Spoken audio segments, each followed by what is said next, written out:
हम लोग देख रहे हैं diagrammatic representation of recombinant DNA technology को हम लोग देख रहे हैं। रिकॉम्बिनेंट डीएनए टेक्नोलॉजी में क्या होता है, कैसे इसमें काम किया जाता है, इसके बारे में हम लोग देख रहे हैं। रिकॉम्बिनेंट डीएनए टेक्नोलॉजी यहाँ पे हम लोग देखते हैं। रिकॉम्बिनेंट डीएनए टेक्नोलॉजी में हम लोग क्या करते हैं कि जो फॉरेन डीएनए है, जिस जिन की रिक्वायरमेंट है, ये जैसे मान लीजिए कि ये कोई फॉरेन डीएनए है, इसमें से एक ये पार्ट को हम लोगों को चाहिए, इसको ऐड करना है। तो इसको ऐड करना है तो कैसे हम लोग इसको निकालेंगे, ये जो डीएनए है इसको कैसे हम लोग निकालेंगे। तो कह रहा है यहाँ की same restriction enzyme cutting both foreign DNA है, ये फॉरेन डीएनए है ये है, और वेक्टर डीएनए जो है ये यहाँ पे दिख रहा है वेक्टर डीएनए। तो दोनों को हम लोग सेम रिस्ट्रिक्शन एंजाइम से काटेंगे। सेम रिस्ट्रिक्शन एंजाइम से काटने से उसमें वो ज्वाइन हो सकता है, दोनों एक दूसरे में ज्वाइन हो सकता है, इसलिए सेम रिस्ट्रिक्शन एंजाइम की आवश्यकता होती है। तो यहाँ पे जैसे कि ये फॉरेन डीएनए है, यहाँ पे दो तरह के डीएनए हैं। एक तो वेक्टर डीएनए है, ये प्लाज्मिड हम लोगों ने लिया है इसको, और एक फॉरेन डीएनए है, कोई भी दूसरा डीएनए। मान लीजिए कि ये डीएनए में ये पोर्शन को हमको ज़रूरत है, इसी को हमें प्रोडक्शन करना है।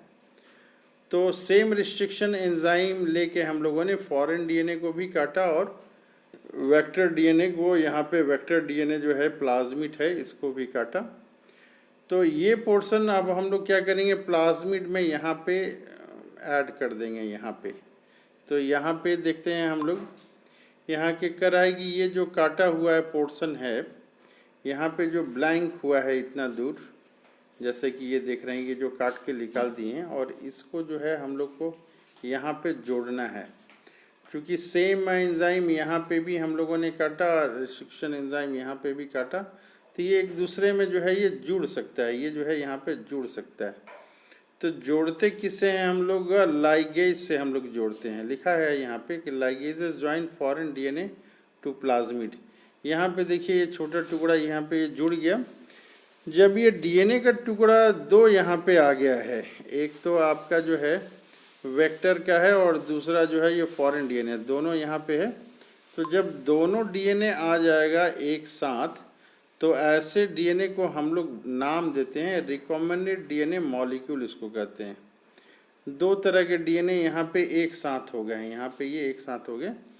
इसको क्या करते हैं हम लोग, ट्रांसफ़र कर देते हैं। कहाँ पे ट्रांसफ़र करते हैं हम लोग, रिकॉम्बिनेंट डीएनए है इसको ट्रांसफ़र करते हैं। ट्रांसफ़र करने को ट्रांसफॉर्मेशन कहते हैं।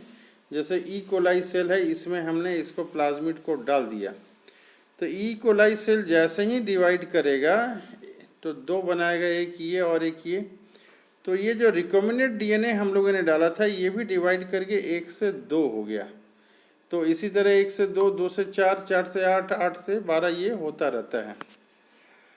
और हमें जो डिज़ायर्ड प्रोडक्ट चाहिए वो इस तरह से मिलता है। एक डीएनए से हज़ारों डीएनए हम लोग मिलता है।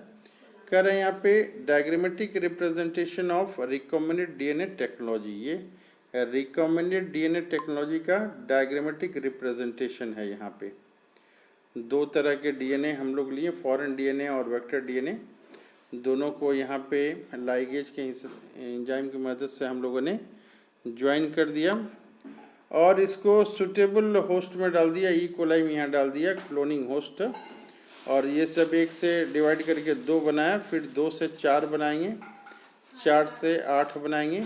इस तरह से ये प्रोसेस और डिज़ायर्ड डीएनए की संख्या जो है वो बढ़ जाएगी। तो ये हो गया हमारा रिकॉम्बिनेंट डीएनए टेक्नोलॉजी।